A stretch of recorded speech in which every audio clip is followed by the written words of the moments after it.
15 octobre 1997.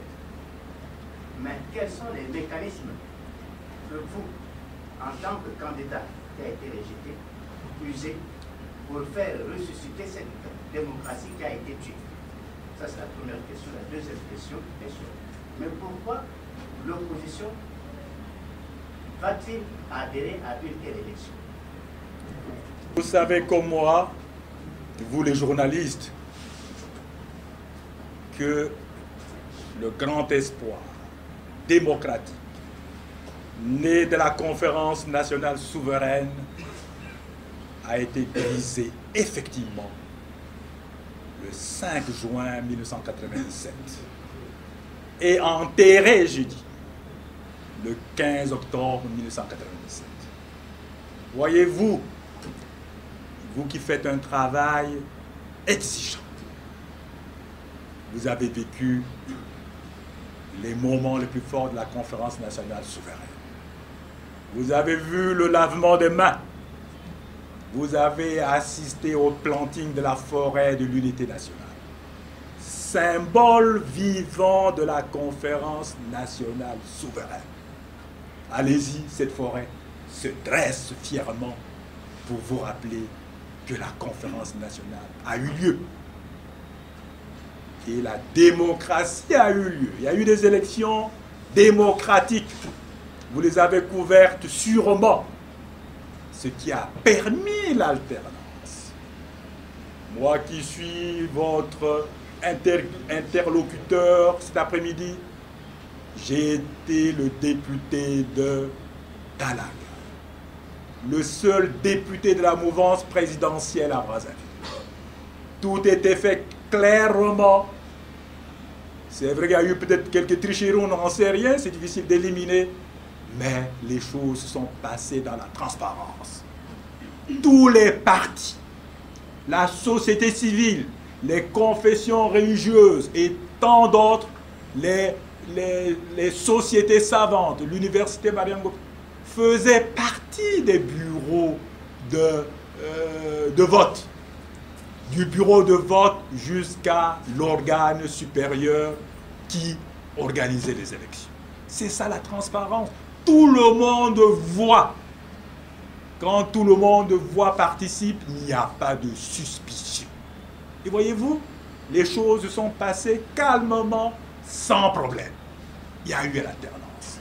Et moi qui vous parle, j'ai été élu député dans la circonscription de Dalaga. Mais voyez-vous, et après, mais j'ai été aussi candidat en 2002, 2007, 2008, parce que il faut y aller pour voir ce qui se passe. Je pense que vous les journalistes, vous avez vu, et j'ai conclu que le Congo était tombé trop bas. Et c'est pour ça que je parle des ressources de qualité. Parce que n'allez pas dire à votre voisin que je me porte bien, alors que votre voisin sait que vous êtes malade. Il me vous dire que je suis malade. Comme ça, votre voisin peut vous aider à identifier votre maladie et peut vous aider à vous soigner pour que vous soyez en bon état. Donc le Congo, notre pays, est malade de la démocratie. Parce que vous avez vu comment ça s'est passé.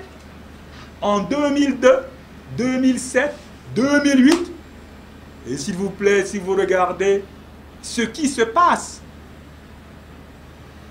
mais elle est là, la tricherie. Elle est même visible.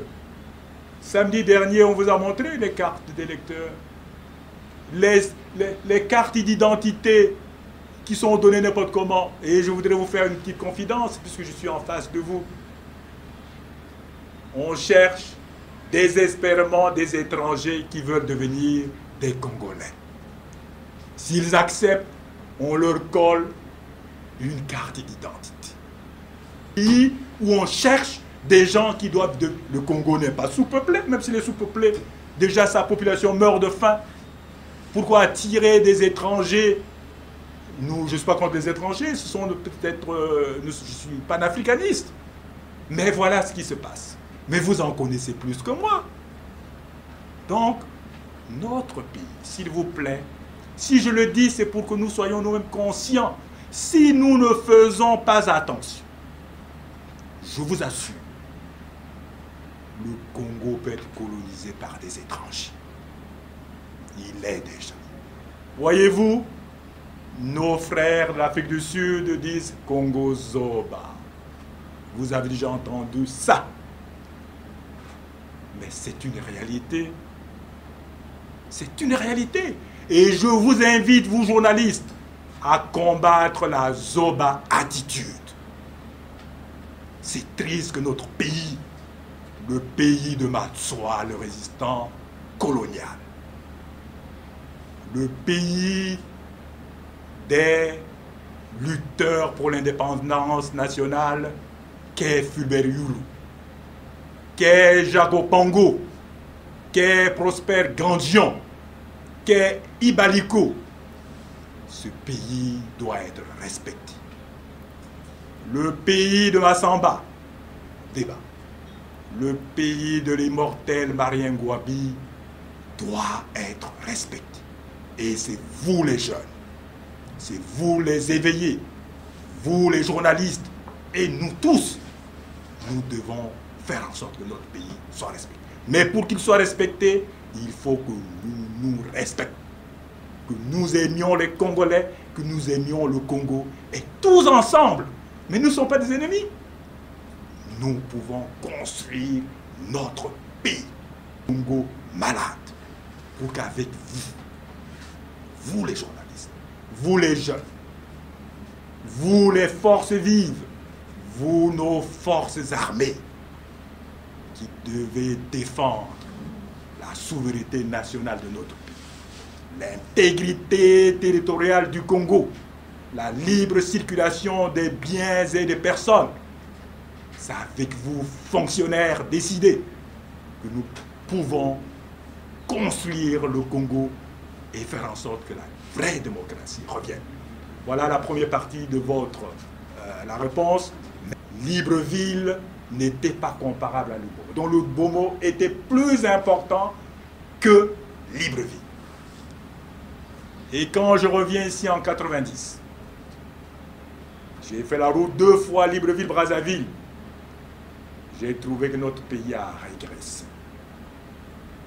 Et c'est comme ça que, revenu pour ne pas être dans l'administration, pour essayer de voir si j'avais les capacités d'être un entrepreneur, parce que je suis un fonctionnaire, je suis un serviteur exemplaire de l'État, je m'excuse de dire exemplaire, de l'État, je me suis dit, mais comme l'État aussi ne remercie pas les bons fonctionnaires, je vais essayer moi-même de faire quelque chose.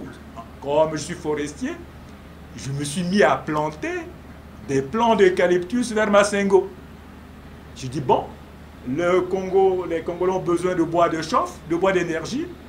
Au lieu de détruire les forêts par-ci, par-là, je vais planter des eucalyptus qui, et à une certaine dimension, on peut couper et approvisionner Brazzaville en bois de chauffe. C'est ce que je faisais.